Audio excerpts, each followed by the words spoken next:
Editor's note: Scott W. Atlas is the David and Joan Tradle Senior Fellow at Stanford's Hoover Institution and the author of Restoring Quality Healthcare, a 6-point plan for comprehensive reform at lower cost, Hoover Press, 2016. The views expressed in this commentary are his own. CNN: The Affordable Care Act, ACA, is failing.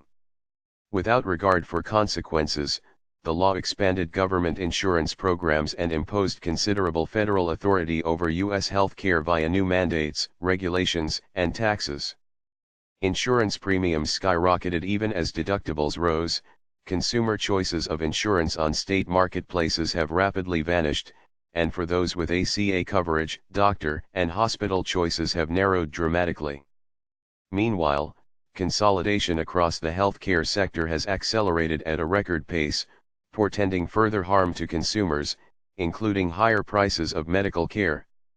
Almost inexplicably, even more top-down control single-payer healthcare, a system in which the government provides nationalized health insurance, sets all fees for medical care and pays those fees to doctors and hospitals, has found new support from the left. And this despite its decades of documented failures in other countries to provide timely, quality medical care, and in the face of similar problems in our own single-payer Veterans Affairs system. Clearly, this moment cries out for the truth about single-payer healthcare conclusions from historical evidence and data. Single-payer healthcare is proven to be consistently plagued by these characteristics: massive waiting lists and dangerous delays for medical appointments. In those countries with the longest experience of single-payer government insurance, published data demonstrates massive waiting lists and unconscionable delays that are unheard of in the United States. In England alone, approximately 3.9 million patients are on NHS waiting lists. Over 362,000 patients waited longer than 18 weeks for hospital treatment in March 2017, an increase of almost 64,000 on the previous year, and 95,252 have been waiting more than 6 months for treatment, all after already waiting for and receiving initial diagnosis and referral. In Canada's single-payer system, the 2016 median wait for a referral from a general practitioner appointment to the specialist appointment was 9.4 weeks, when added to the median wait of 10.6 weeks from specialist to first treatment. The median wait after seeing a doctor to start treatment was 20 weeks, or about 4.5 months. Ironically, U.S. media outrage was widespread when pre-ACA 2009 data showed that time to appointment for Americans averaged 20.5 days for 5 common specialties. That selective reporting failed to note that those waits were for healthy check UPS in almost all cases, by definition the lowest medical priority. Even for simple physical exams and purely elective, routine appointments, U.S. wait times before ACA were shorter than for seriously ill patients in countries with nationalized, single-payer insurance. Life-threatening delays for treatment, even for patients requiring urgent cancer treatment or critical brain surgery. Those same insured patients in single-payer systems are dying while waiting for the most critical care, including those referred by doctors for urgent treatment for already diagnosed cancer. Almost 19% wait more than 2 months, and brain surgery, 17% wait more than 4 months. In Canada's single-payer system, the median wait for neurosurgery after already seeing the doctor was a shocking 46.9 weeks, about 10 months. And in Canada, if you needed life-changing orthopedic surgery, like hip or knee replacement, you would wait a startling 38 weeks, about the same time it takes from fertilization to a full-term human life. Delayed availability of life-saving drugs. Americans enjoy the world's quickest access to the newest prescription drugs, in stark contrast to patients in single-payer systems. In Joshua Cohen's 2006 study of patient access to 71 drugs, between 1999 and 2005 the UK government's Guidelines Board, NICE, had been slower than the United States to authorize 64 of these.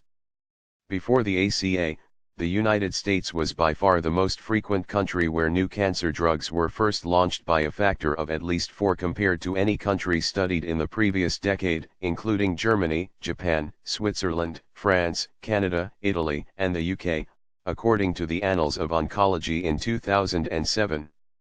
In a 2011 Health Affairs study, of 35 new cancer drugs submitted from 2000 to 2011, the U.S. Food and Drug Administration, FDA, had approved 32 while the European Medicines Agency, EMA, approved only 26. Median time to approval in the United States was about half of that in Europe. All 23 drugs approved by both were available to U.S. patients first. Even in the most recent data, 2/3 of the novel drugs approved in 2015, 29 of 45, 64%, were approved in the United States before any other country. And yet, only months ago, NHS in England introduced a new budget impact test to cap drug prices, a measure that is specifically designed to further restrict drug access even though the delays will break their own NHS constitution pledges to its citizens. Worse availability of screening tests. Despite what some might suppose about a likely strength of a government centralized system, the facts show that single-payer systems cannot even outperform our system in something as scheduled and routine as cancer screening tests. Confirming numerous prior OECD studies, a Health Affairs study reported in 2009, before any Affordable Care Act screening requirements, that the United States had superior screening rates to all 10 European countries with nationalized systems for all cancers. Likewise, the single-payer system of Canada fails to deliver screening tests for the most common cancers as broadly as the US system, including pap smears and colonoscopies. And Americans are more likely to be screened younger for cancer than in Europe, when the expected benefit is greatest. Not surprisingly, US patients have had less advanced disease at diagnosis than in Europe for almost all cancers. Significantly worse outcomes from serious diseases. It might be said that the bottom line about a healthcare system is the data on outcomes from treatable illnesses. To no one's surprise, the consequences of delayed access to medications, diagnosis, and treatment are significantly worse outcomes from virtually all serious diseases, including cancer, heart disease, stroke, high blood pressure and diabetes compared to Americans.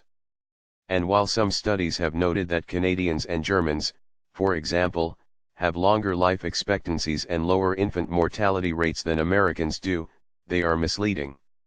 Those statistics are extremely coarse and depend on a wide array of complex inputs having little to do with healthcare, including differences in lifestyle, smoking, obesity, hygiene, safe sex, population heterogeneity, environmental conditions, incidence of suicide and homicide, and even differences in what counts as a live birth. The truth is that the UK, Canada, and other European countries for decades have used wait lists for surgery, diagnostic procedures and doctor appointments specifically as a means of rationing care. And long waits for needed care are not simply inconvenient. Research, for example, here, has consistently shown that waiting for medical care has serious consequences, including pain and suffering, worse medical outcomes and significant costs to individuals in foregone wages and to the overall economy. In contrast to countries with single-payer health systems, it is broadly acknowledged that waiting lists are not a feature in the United States for medical care, as stated by Dr. Sharon Wilcox in her study comparing strategies to measure and reduce this important failure of centralized health systems. What has been the response to the public outcry about unacceptable waits for care in single-payer systems? First, a growing list of European governments have issued dozens of guarantees with intentionally lax targets, and even those targets continue to be missed.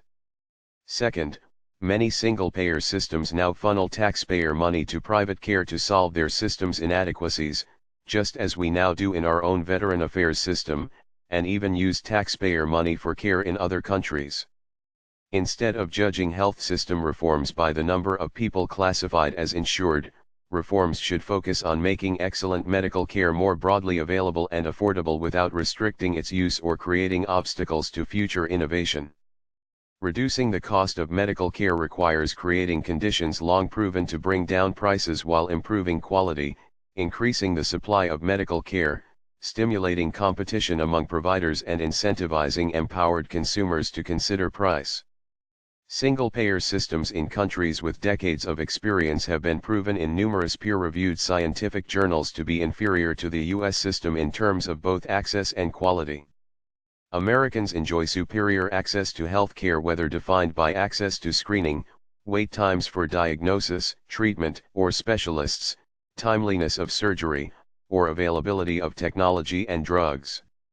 As those countries turn to privatization to solve their system's failures, progressives here illogically pursue that failed model.